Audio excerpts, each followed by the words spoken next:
Welcome to Coffee, Cults, and Empires, the only RPG podcast where the players don't know they're being recorded. No, that makes me sound like a creep. I'm not a creep. I'm a journalist.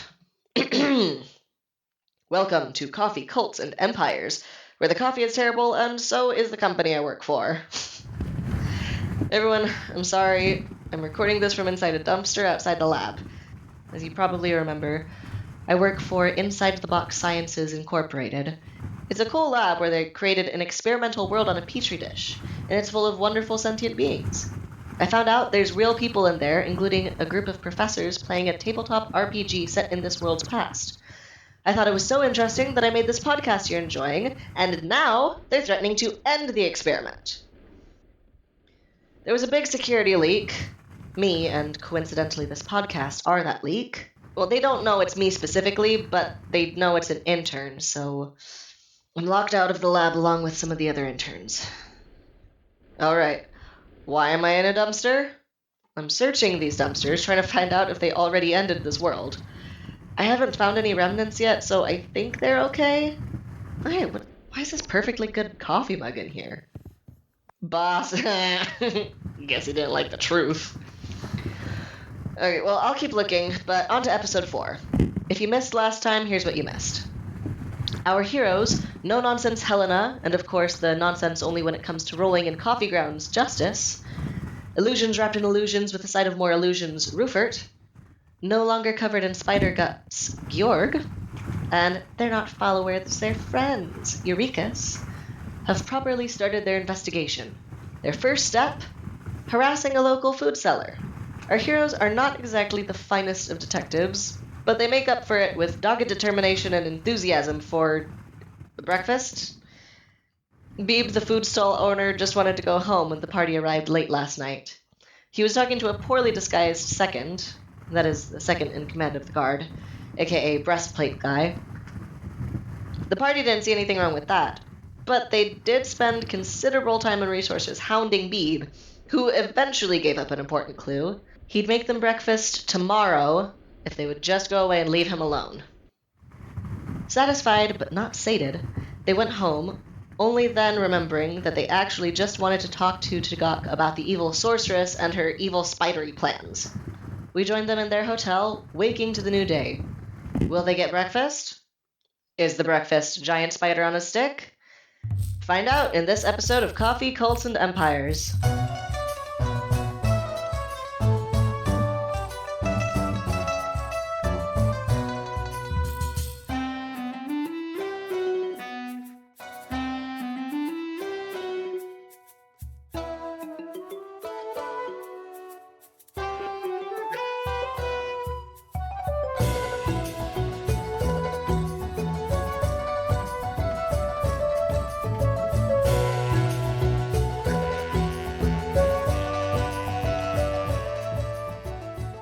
You all harassed Beeb and then went to bed. Do any of you have anything that you want to do in between that time and the morning? Or is it just sleep, get yourself a long rest?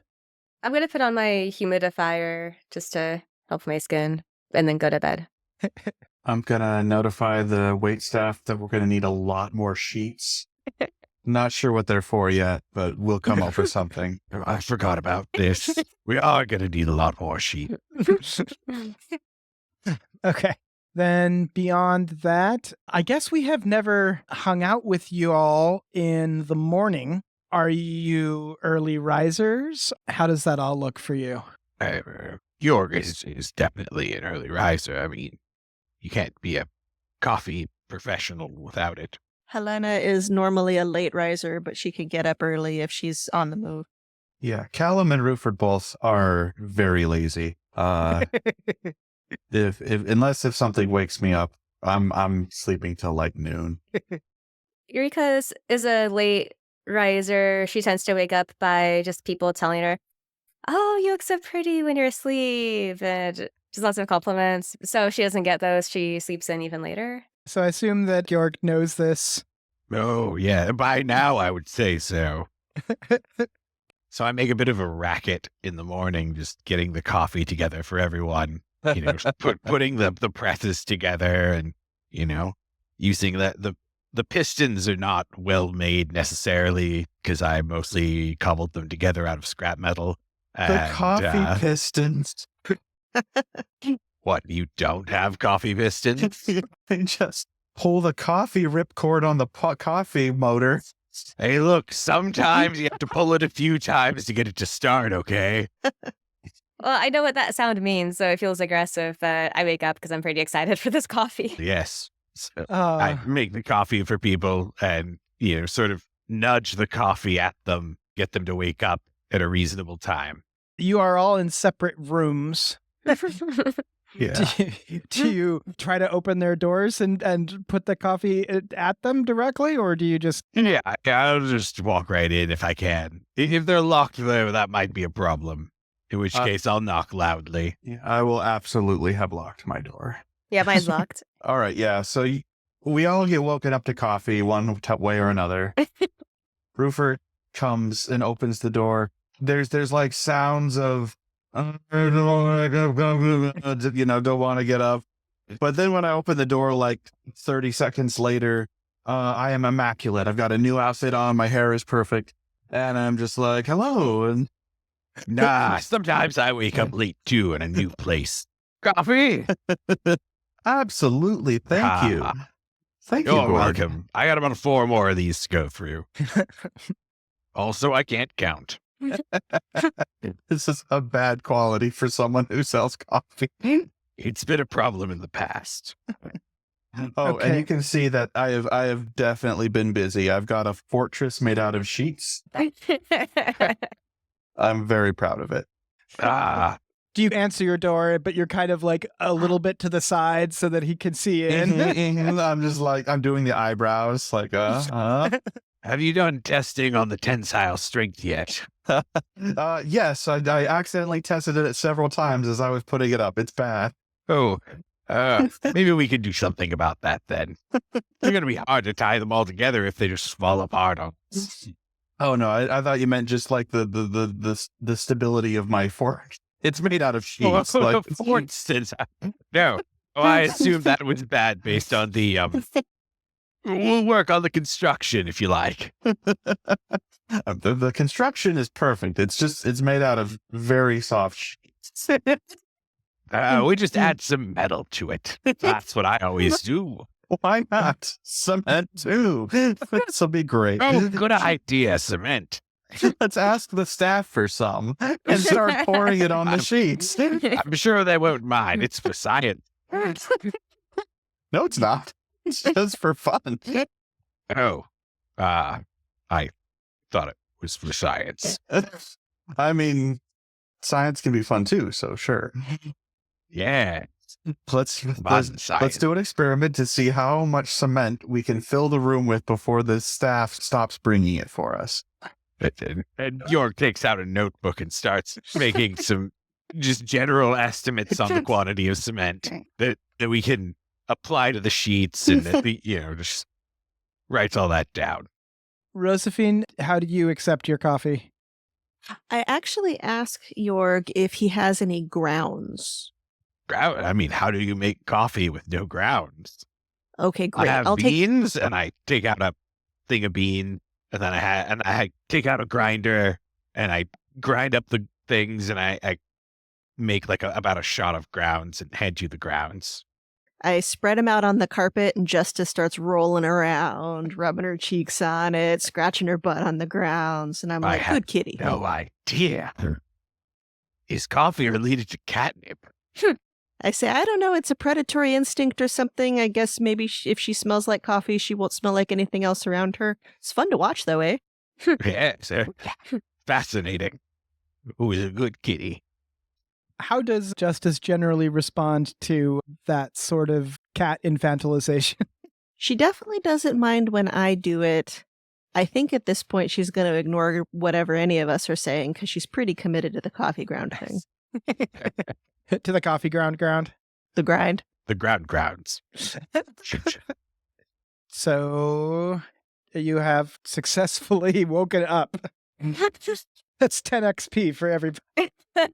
We win. Oh yeah, Wait, does that mean I get to level? Not quite. it's an important note. I'm wearing when I get my coffee, like a long silk bathrobe, lingerie, kind of like feather thing with silver sparkling heels and a beehive wig. Yeah, there are lots of like flowers everywhere. Nice. Guys, this is great. We should wake up every day. I'm just amazed. I mean, I thought I woke up early, but clearly you two have beauty routines Right. that go far beyond my level of waking up. By the way, I look like I have oil stains on me from cleaning my armor the last night, and yeah, I'm rather messy, just in general. Your armor does the looking beautiful for you. Damn straight it does. Okay, so what do you all want to do? At some point, you should probably go back and talk to the Lord of Hospitality, but we don't need to actually roleplay that discussions of how much the payment's going to be. And she offered you something that we can agree on later is an amount that was sufficiently enticing, along with the promises of chocolate fountains. Cool. So we did have multiple breakfasts planned this morning. And at some point, I want to go talk to the artisan because she seems like the most interesting person we've met so far. And we still haven't really figured out her deal. So the artisans, as you found out last night, is right next door to the place where you have been promised a breakfast from Beeb. So that would be a twofer if you were interested in doing that. All right, let's go harass Beeb some more and then maybe get around to getting anything done. Harass. Okay. So there is more going on as in your walk from the hotel, and it's a little bit easier to see stuff since it's actually daytime now. If anyone knows or cares about the spider attack yesterday, it's not really clear. There's lots of people out and about. There's busking and less formal commerce going on that you can see. And at the gate there are a couple of guards, one of whom is Da. As you come by, Da nods ever so slightly in acknowledgement, but you get the impression that he's not supposed to be chatting you up while he's on duty. Excellent. He's already being inducted into my servitude of darkness. He understands what's going on. Okay, and as you pass through the gate into the walled area, into the courtyard, I was hoping that each of you could tell me one of the stalls that you see. So there's a bunch of these stalls. We've talked before about the artisan shop and Beeb's all-day breakfast. There's some snack spots that you passed by. If everyone could mention another stall that's here. I don't have historical records of all of the shops that lined the walls, so we're taking some creative license here. I think there should be a windchimes stall. A windchimes stall. Okay. I will add one of those. Anybody else have thoughts for stalls that they would hope would be here? There's also a jewelry shop. Jewelry shop. Okay. Is the jewelry shop near the Memories in Metal as kind of like a rivalry, or is it maybe more near the front? Oh no. Memories in Metal? Where is that? Up at the top in the north. Oh no. I think it needs to be a little bit away from Okay. it. We'll put it up over in the southeast. Mm-hmm. I was going to say all the jewels are bigger, but they're less expensive in the quality, I don't know that the artisan that you guys are looking for is so much into jewelry. She does more little keepsakes and things in terms of, but maybe she does do some jewelry stuff as well. And well, I imagine there was a shop maybe called Melvin's Magnificent Machines, and he sold tools and tinkered things of all kinds. How does Melvin feel about being by the privy? I mean, not great. How do you feel about being by the privy? Okay, maybe we'll put Melvin over on the east side then. I didn't say he wasn't by the privy. I just said he didn't feel great about it. I've got a shop that would volunteer to be by the privy. Okay. It sells joke versions of low-level adventuring items, so caltrops that are all a middle finger, or pass without a trace dust that after a couple of seconds, if somebody else walks on top of it, it makes fart noises, like that level of quality. Pass Quite with excellent. hilarious trace. Anyone have names, ideas for this one? How about they'll die laughing? Oh, I like that. And that one's by the Privy, Absolutely. but, kind of down in the southwest, so near the gate, but cool. Uh-oh. I've set up an enticement for you to split the party because they'll die laughing and the windchimes shops are on the west side of the courtyard, whereas Melvin's Magnificent Machines is on the east side of the courtyard. Dun, dun, dun. I knew it. The DM's out to kill us. I think there's probably time to visit everyone's favorite shop.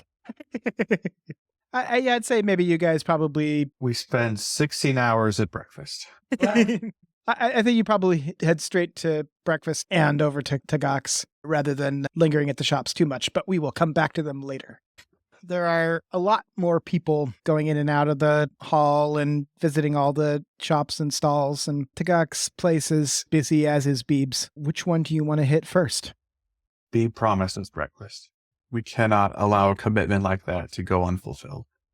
Definitely breakfast. So Beeb's, all the boards are taken off the front. Those are the daily close-up routine. So it's all open up. There's a counter where Beeb is serving food, and there's a few tables set out in front where some people are sitting. There is a table that's empty that's big enough for 4. And a cheetah, if Justice is willing to sit on the floor. The table for 4 is probably big enough for Eureka's. The rest of us can share one.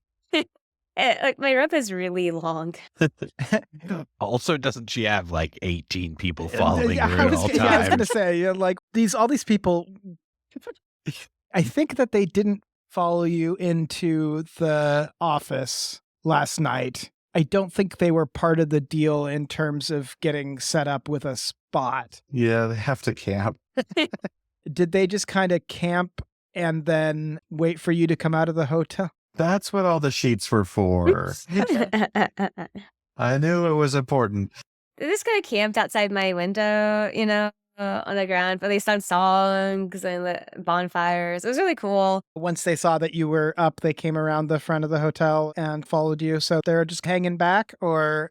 Yeah, well, I mean, they don't mind sitting on the floor a little bit. Yeah, Okay. they're hungry too. They're allowed to eat.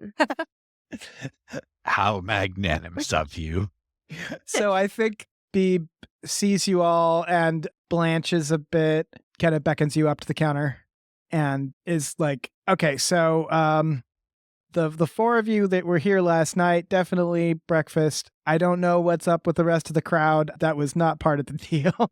Well, they're part of me, and I'm part of them. The cheetah will also be breakfasting. Oh, yeah, that's right. You also stipulated that last night, huh? So just like I guess I've got some cuts of meat that I haven't cooked yet. Is that... That sounds perfect. Okay. He turns around and pulls out some meat and throws it on a plate and hands it to you. I'm assuming the rest of you are not into a plate of raw meat. I'll do a prestidigitation to make the plate of meat smell like coffee. Just to see what the cheetah does with that. I'll see if the earlier thing is repeatable. As long as you do that for the rest of the day. The cheetah looks a little confused, but is still chowing down.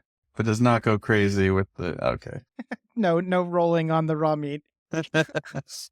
Alas, I had hoped. Smelling like raw meat is not nearly as camouflaging as smelling like coffee grounds. We'll just, instead of going through the process of you all ordering breakfast, I'm just going to say that you get a good breakfast, and he doesn't skimp on anything, despite the general feeling that you got from him. But you're not worried that he spit in it or anything. And you chill outside and eat. Like I said, there's a lot more activity during the day, and you can hear occasionally from inside the hall big cheers. Presumably it's someone who put something into the mirrors. It came back interesting, and people had money on that. Yeah, we should probably just throw all our stuff into the mirrors and see what happens. What could possibly go wrong? Just clothes, everything. Including the clothes you're wearing? Yeah. It's very important. Okay. Point of order, how does that work with when they're illusory? So the illusions, like if I was to take off my clothes and not make the illusion keep up, then it would look very strange as I like pantomime taking off clothes, and then suddenly there are clothes that I'm holding while also being fully dressed. If I do make the illusion keep up, then it looks like whatever I want. So it could look, normal or fantastic, depending. Quote unquote normal. Okay. Yeah, this is a problem for later us. And we're up getting naked in the hall. Apparently, this has been scheduled. It's on the docket. We can't escape it now, guys. That sounds fun. Is there a sauna and a pool? There might be such things over in the pools, which is adjacent to the hotel. Okay. But the hall itself is impressive, but there's not a lot of amenities inside. In fact, like all the privies and food and everything is all out in the courtyard. So you have a delicious breakfast and no further incidents unless you would like to make them. Yeah, I will make them. I mean, I noticed you said the breakfast was good, but not great. But I'm not going to say anything. All right, let's go talk to Tagak. She's like right there, right? Like, can we see her from where we're eating? She's currently working in the workshop, which is visible from where you are, putting something in the fire and bending some metal and, doing some crafting. All right. I'm going to ask my spirit to go see if there's anything interesting he can see just in or around her. She has any secrets or something that would help with the Empire of Evil and everything, He doesn't have mind-ready powers or anything like that. He's just kind of incorporeal, right? We haven't really talked about mind-reading power. Somehow he can tell what I'm thinking, though, so there's something going on. So yeah, you ask him that kind of early on in breakfast. It's just a workshop, nothing of particular note going on as far as he can tell. She's probably not in one of the armies of darkness already. Good. That means it's an opportunity to recruit. About the time you guys are finishing up, and she seems to be finishing with the piece and putting it in one of the display areas. It's really pretty. It's a piece in silver. As she finishes that, looks up at all you and was obviously fully focused on the task and is looking at you and is like, okay, I know you from somewhere. She half smiles.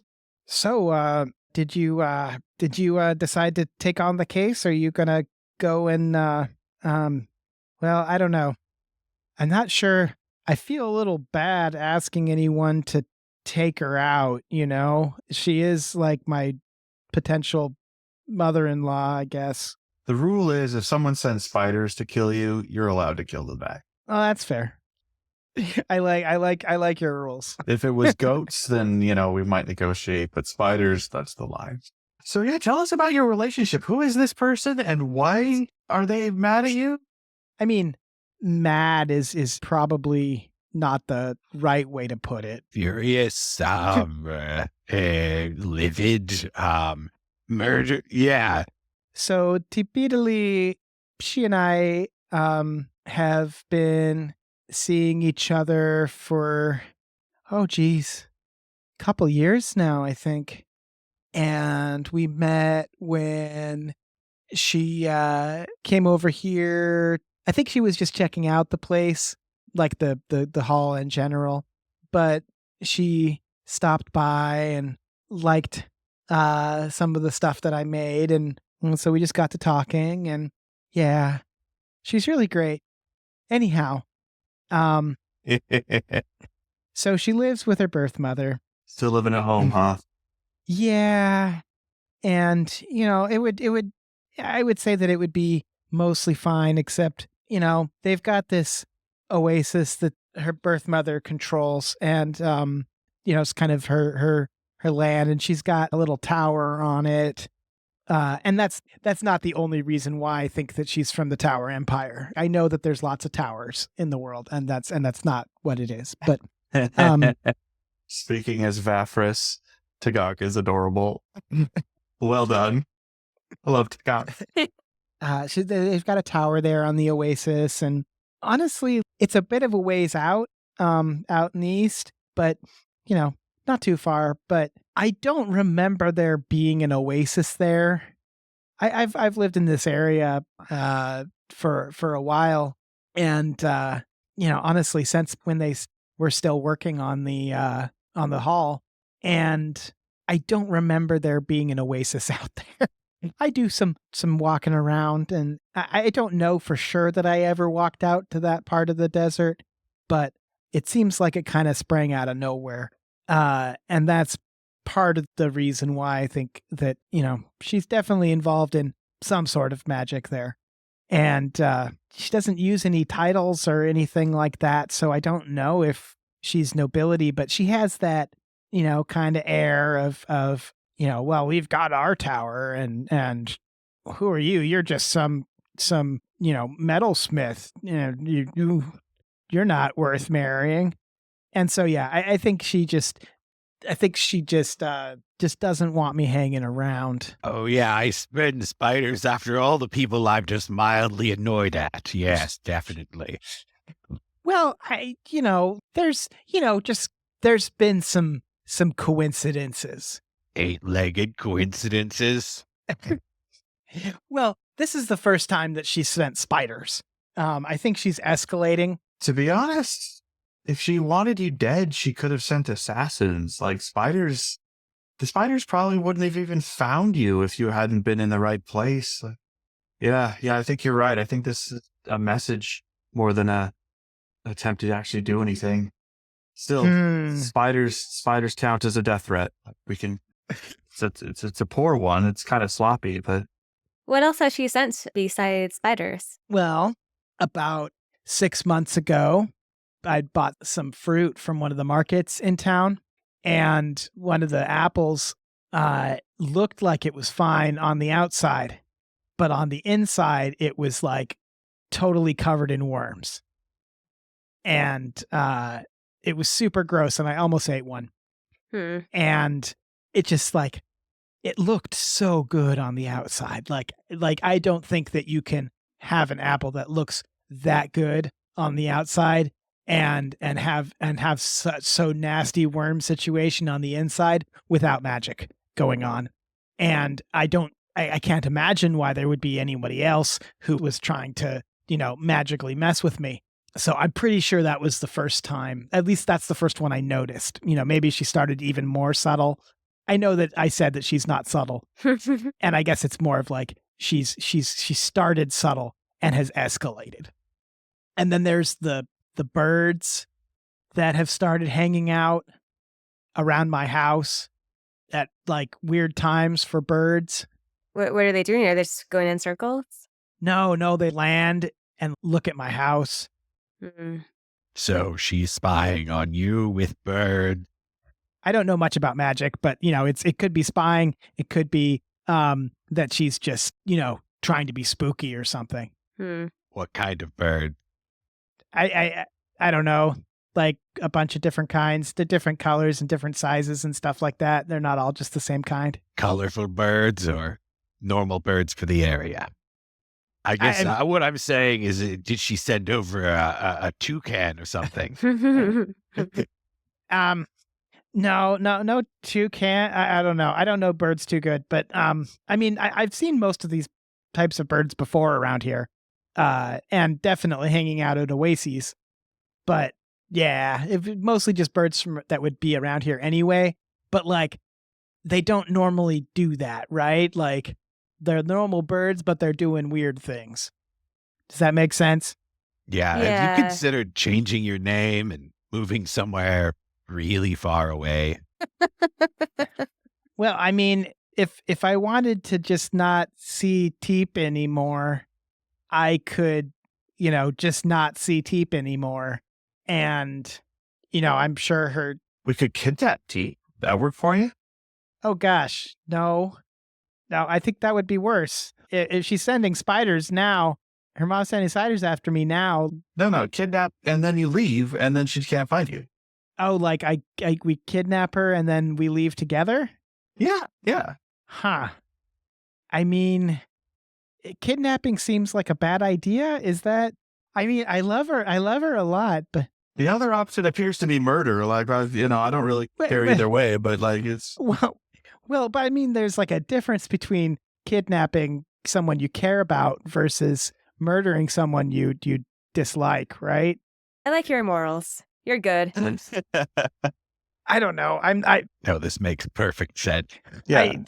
I know I did a pretty good job yesterday with that spider, but this is not like really my forte. Like it making metal memories is really my gig. I assume that mean- your lover would have some feelings about killing her mom. That is actually a good question. How does she feel about all this? You're so sensitive. I don't know. I've kind of tried to not bring up killing her before, but I have tried to kind of talk to her about it, and she doesn't seem to want to talk about her birth mom too much. I'm like, hey, there's all these weird birds. I think your mom sent them. And she's like, why would you think that? Is she maybe charmed or... That's probably what's going on. Yeah, I think that's a thing that sorcerers can do, right? Yeah. Yeah, it's definitely because she's charmed and not because we're talking about her mother and because she's not convinced of the evidence. Yeah, do they have a close relationship? Like I said, like she doesn't like to talk about her much, and so we haven't really she hasn't really told me much about her. Where's your lover at? Certainly over at the tower. She spends most of the time there. It's kind of hard to see her sometimes. I'm, not really welcome at the tower, but I do get to see her when she comes by. I am worried that her birth mom is not going to let her out. She's going to lock her in the tower or something at some point, but she hasn't done that yet. So yeah, you guys going to go kill this sorcerer? I mean, we've been hired to solve the problem, and if she's dead, the problem's solved. But like, there's a lot of ways. Maybe we just recruit her into an army of darkness. There's a lot of ways this could go. Do you say that out loud? I'm just like seeing how the group reacts. I'm nodding my head and rolling my eyes. That's odd. Definitely odd. I guess if she was in an army, like do armies of darkness have the strict ranks, which you have to start taking orders, and so she's in that. Oh yes, very like important. She wouldn't be able to send any spiders after anyone anymore. Well, only if the Lord of Darkness ordered her to. But yeah, you'd be pretty safe, I think. Okay. Do you have a army of darkness that you're recruiting for? Perhaps, if you're interested. Okay. You never told us about the Army of Darkness thing. I don't usually lead with the Army of Darkness, Or but yeah, tell it's people. It's a little side project I've been working on. Yeah. What if we got one of the spiders and one of the worms and one of the birds to join the army? We could talk to them. Sounds good to me. All right. Well, table that plan. Yeah. Let's go. All right. Yeah. We'll go. We'll see her. We'll either convince her one way or another to stop bothering you. We're being very well paid to do that. You want to come with us? You can probably see. Did you say Teak is her name or Teep? Yeah. Teep. Yeah. Wait, no, hold on. Sidebar? Do you actually take everyone aside? Yes. Okay. Tagak looks after you for a second and is like, oh, they're probably talking about what they need to talk about, and so is walking around and straightening up the shop. So I am fine with going and talking with the sorcerer person. And if this sorcerer person threatens us, I am fine with turning her into ash with moonbeams or whatever. Standard protocol. But I'm not fine with promising this particular artisan that we're definitely going to go take care of future mother-in-law. I think there's a high possibility that future mother-in-law is either fine or evil, but not the evil we're concerned with. Well, future mother-in-law sent spiders to attack the hall, and the hall is who has hired us, right? No. Future mother-in-law has been accused of sending spiders to attack the hall. Accusation made by someone who thinks that she also made the apple wormy. Oh, You see where I'm going with this? I see. Might not be. Okay, but come on, she did it though. I mean, there is the possibility she's a few eggs short of a full basket, but we got nothing else to go on. So we could at least, I don't know, maybe we should talk to her future, the lady's girlfriend. I mean, I think at this point we should just be talking to a lot of people. I'm happy to talk to the lady's girlfriend. I'm happy to talk to the sorceress. I'm happy to talk to people in the guard like that. I feel like this is an information gathering session, and only in the event that the sorcerer turns out to want to turn us into pudding do we then have to get violent about it. I think that's fair. Yeah, I'm down with that plan. Yeah, you're right. You know, mysterious Oasis Tower. If she was causing that much problem, someone would probably have taken her out already. To be honest, like this is a big popular place. If you're sending armies of spiders places, and that's just a thing you do, then you're gonna make a lot of enemies. You know. Yeah, usually with someone with that personality type, this isn't their first outburst. We can talk to people here. I mean, going all the way to the Tower of Sorcery, crossing North Bridge. I mean, this place is really comfortable. Oh, I don't think it's across North Bridge. I think it's just some smaller tower. Oh, And the free breakfast is really nice here. I know. Just It was good. All right, yeah, let's talk to more people. I'm fine with that plan. Okay, shall we make an appointment to come back to this person to do a tower trip? Though if we can't find a better candidate, we should go attack the sorceress anyway so that we can collect that money. I'm not sure if I'm up for just murdering random people. Oh, wait, that's a way better idea. We can kill just anybody to get the money. Ah, never mind. Oh, no, that's not what Kind of bad Never for my mind. image. I think that Callum is getting some prodding. The prince is mentally smacking him around a bit. Okay. Callum hushes up. Okay, so I think someone was asking about setting an appointment with the artisan for directions to the tower, or Oh, yeah, I was trying to invite her to come with us. Figures she's good with her tongs and she knows the way and she wants to see her girlfriend. Like, it sort of makes sense. Yeah, why don't we ask her when the best time to visit the tower is and indicate that that moment is not right this second? do you de-sidebar? Sure. Oh, okay. So yeah, when are you gonna go kill her? I mean, you seem awful hilly. Hey, she tried to murder me with spiders. Well, It's self-defense. sure. You and Rufus will get along nicely. I have a question. If it turned out somebody else tried to murder you with spiders, would you be just as happy if we killed them too? I mean, not too. Instead, my bad. Instead. Instead of, yes. I think that's better. Yeah, I mean, I guess it's less of a two birds situation because it's, a 20 birds situation. But yeah, I mean, first and foremost, whoever it was that sent the spiders should definitely be justiced, whatever form that takes. Ooh, I look at the cheetah. Justice is a good phrase. But yeah, I mean, we all know that that's going to be, murder the sorceress because, she's the one that did it. Yeah, But anyhow, yeah, I understand. My friends want evidence or something though. It's fine. We'll figure it out. so, yeah, now's not really a good time for me. I'm, kind of keep my shop going. I'm not going to let her scare me away from my livelihood, but I usually close up around dark. So, do you want to come by then and we can head over? Sound good to you guys? We'll spend the day finding clues and stuff, and then if we haven't found a better candidate, we'll head out to the desert. I mean, I don't have any problem heading out to the desert. We should at least talk. Maybe less murder and more talk. Unless, as was brought up, she tries to turn us into pudding. I'm on board for an investigative visit. My followers and I accept. Cool. All right. One of them is like, yeah. Let's go kill the sorceress. I make note of that, guys. Cool. We have the day. Let's do some investigating. Also, I want to throw some things into the mirrors. Let's buy some stuff and then toss it. I saw a windchime place a while ago. Very nice. What if you just throw Okay. money in? Can you get like magic coins or something out? I don't know if you would know that. Well, okay.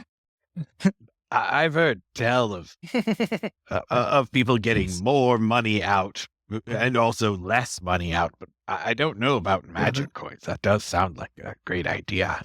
So you take your leave of Tagak.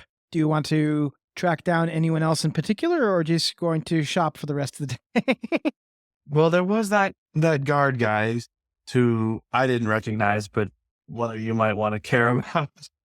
I don't have any other clues, so I'm just like, yeah, I'll just hang out for the rest of the day. We can shop, and if you want, we can buy the guard guy a wind chime, just as good favor. Just establish more of a friendship than a professional relationship. I mean, I don't even know that it was a guard. I just know that some guy was talking to me weird, and then much later realized he was disguising his voice. So you're talking about the second, the guy in the cloak that night in front of Beeb's. Yeah, that was a thing that happened that my character missed, but So Hellena was the one who noticed what was going on there.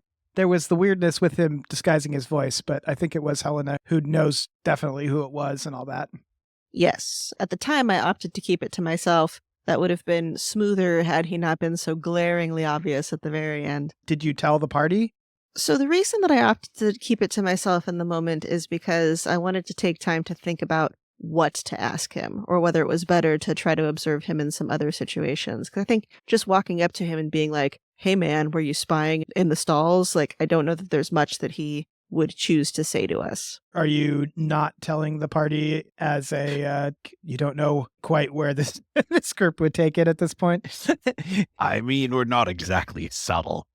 we should kill him and then ask him what he knows. See, I mean, if you have the exactly. right spells, I guess. But I'd really rather we did. My character would have not said, because actually even that's a caricature for me, but yeah. I maybe would have turned to Eurekas and tried to talk about charm and stealth, but last night's hallway performance was a tad bit concerning. Yeah, that's fair. That's just a one-off, though. Even though I haven't told the group what I saw with the second, it would be logical for us to go to him and ask him if he has found any leads yet that he would like us to assist him in following up on, and that might give me another opportunity to observe his demeanor. Your characters probably would remember this.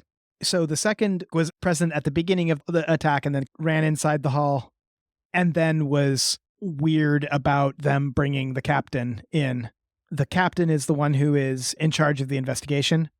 So you can certainly talk to the second about it. In fact, being how the second seems to have worked so far, the second might be happy to be approached by you, especially instead of the captain. But in terms of the official situation, you're reporting to the captain and to the Lord of Hospitality, to Novadan. Right. I know that the second isn't our official contact, but he is, I mean, other than that little verbal slap that he got at the end, he is a trusted, high-ranking member of the group. I think that it would not be that weird for me to suggest to the party that we go talk to him, although we could play that out rather than me over-narrating it. All right, who do y'all want to chat with first? I think the wind chime stall seemed really suspicious. We should check that out. Suspiciously great prices? I think let's do the wind chime stall, because I feel like this is just taking up a lot of Rupert's brain space. Yeah, we're not really going to get anywhere if we don't. That's fair. Sometimes you just got to do what you need to do to focus up. I'll buy the coolest wind chime I can find and then go throw it in the Hall of Mirrors.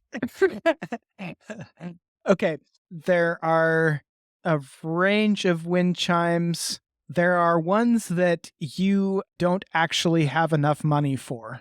Wow. Okay, I'll spend 10 gold on a wind chime.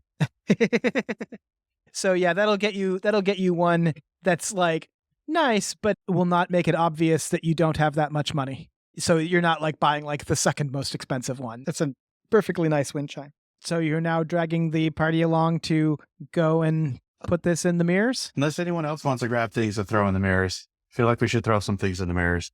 I'll toss my crossbow in. I don't really like it anyway. Okay, so you head inside, and there's some signs, have something to throw in the mirror, sort of pointing you to a desk. Sitting behind the desk is a man who's about 5 feet tall, scrawny build. He has extremely gaudy and over-the-top noble trader's robes. He has very pale, furless skin, and he has long, luxurious hair pulled back in a braid that goes all the way down to his waist, exposing his extremely pointy ears. And you'd guess he's maybe in his 50s. and he gestures you over to the counter that he's sitting behind and says, hello, welcome. It's nice to see you all here. It looks like you might have things that you want to put in the mirror. Yes, please. I do. Okay. There will be a separate fee for each item. And sidebar here, one of the things that you were given, Oh, yeah. We don't have to pay fees, do we? We don't have to pay anything.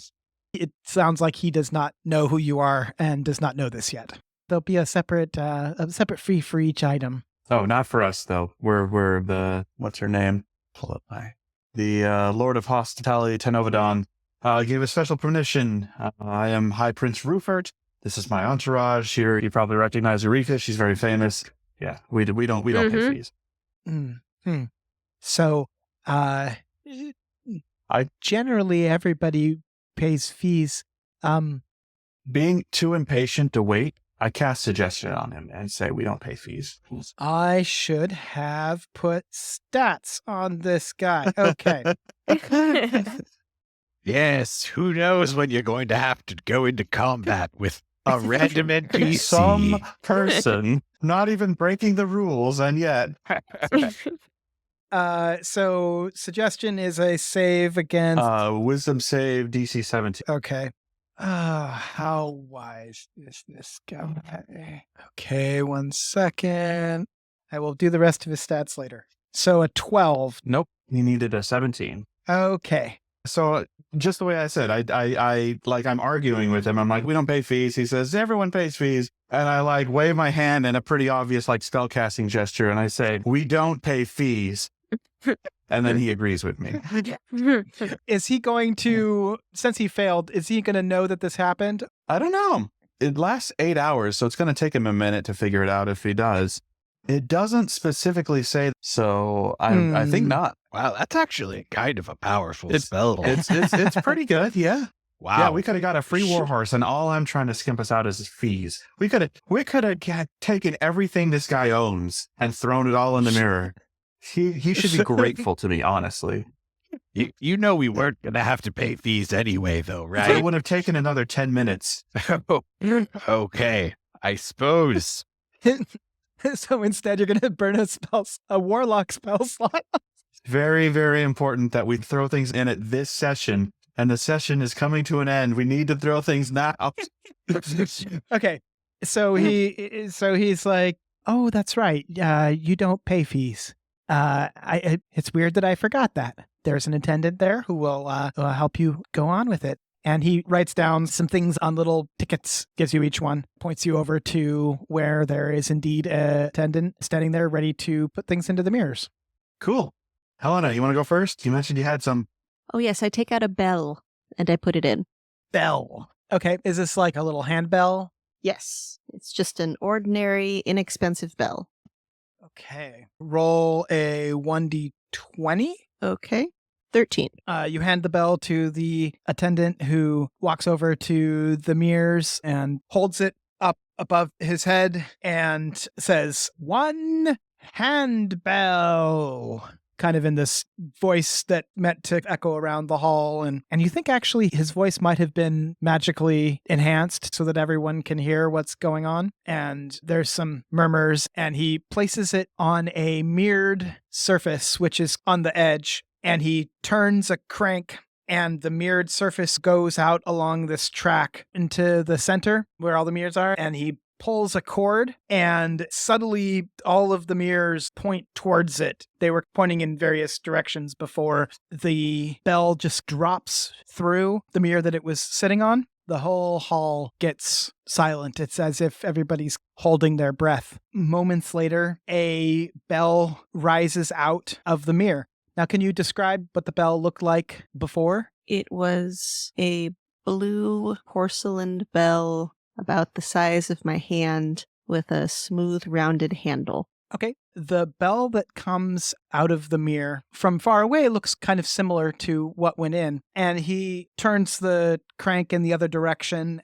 The platform comes back over, and he picks it up and looks at it briefly, waves his hand over it and says some words to himself, holds it up and says, "It has been improved.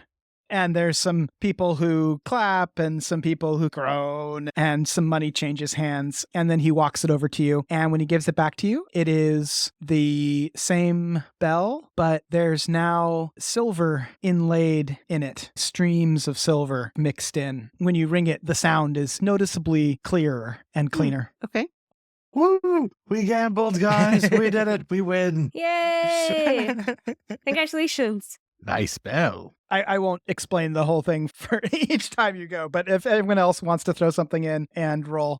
I want to throw in a chocolate bar. Do you have some chocolate? The attendant is People who have to pay fees don't usually throw in chocolate bars, but we are special. well, no. So he's this. This is food, Yeah, I know it has a gold wrapper, so it looks fancy, but there's chocolate inside.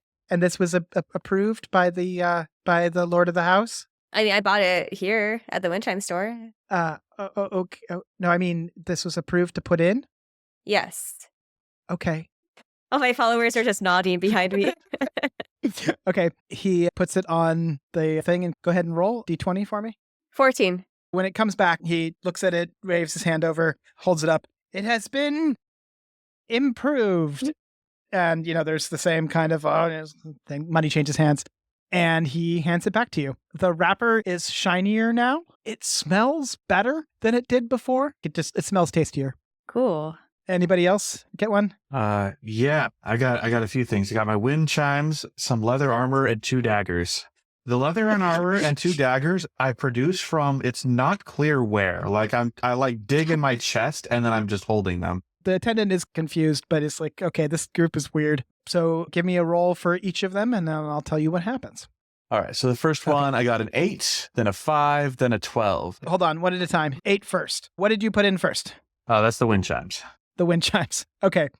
You put in the wind chimes. He holds them up when they come back and says, they have been disimproved. And there's the same amount of money changes hands and stuff like that. And he hands you back the chimes with kind of an apologetic look. They're exactly the same, but they're out of tune now. They're just like a little bit worse. Like the materials look like not quite as good. And yeah, the sound might not be as good. But All right. Second is the leather armor with a 5. So even worse here. It's ratty now. It looks like it's been through a lot more than it has. Which is nothing. I've never worn it. Yeah, so now it looks like it's taken a few stabs and things. Whatever AC it had before, it's going to give you 1 fewer. It's so sad. It's already just leather armor. All right. Broken leather armor. Got it. All right. Next up is a dagger with 12. A dagger with 12. This one gets improved. It's still a 1d4. It looks cooler now. Right.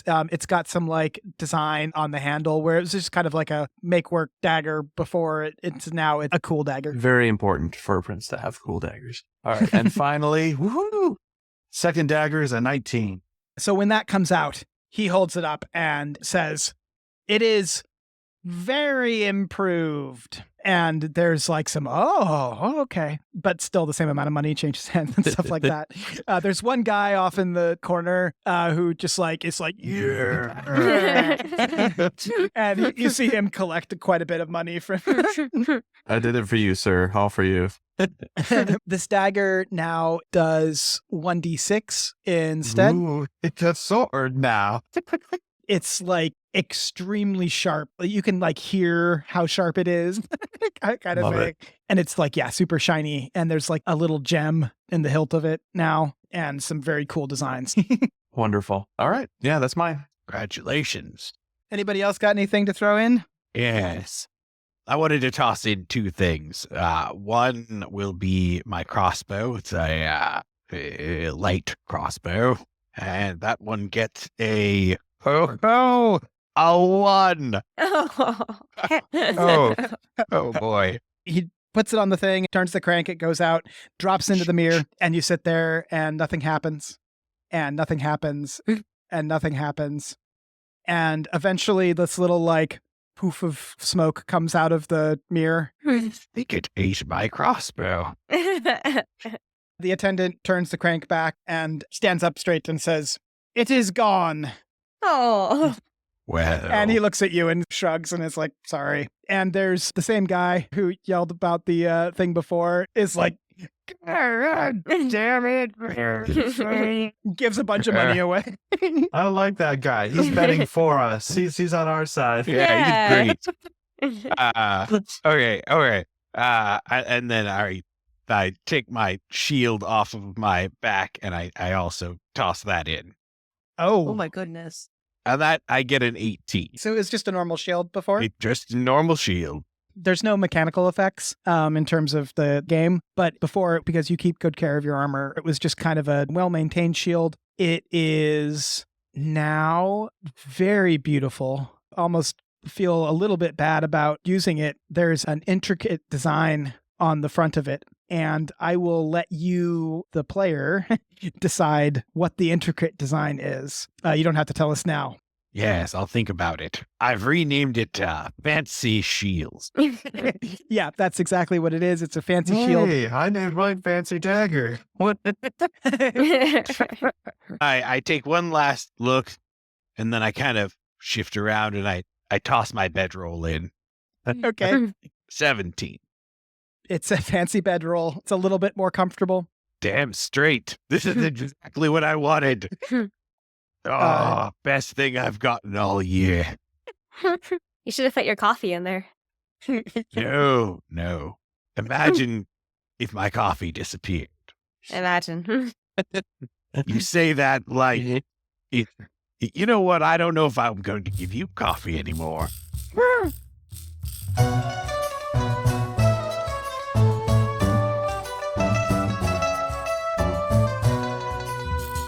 This episode featured Chelsea Burns as Harmony as Eurekas, Think about the good times we've had. Chris Grumbles as Dawn as Georg, Oh, a wise guy, huh? Desiree Phair as Rozafeen as Hellena and Justice, I think that leather armor goes right back in. Silas Silver as Vafrus, as Callum as Rufert, It's back up to a +2 bonus once it's a bikini. Mark E. Phair as Tanam the DM, It has been improved. and me, Damian Lichtenstein, as the Intern. Thank you for listening to Coffee, Cults, and Empires, edited by Mark and Desiree. Music by Kevin Vitzwong. Character art and logo design by Carmanda. Sensitivity consulting by Dominique Dickey.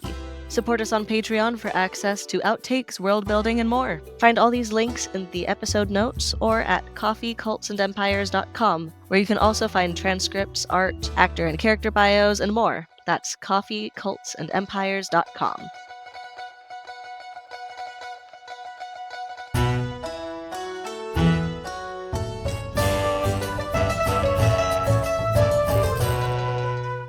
Disimproved.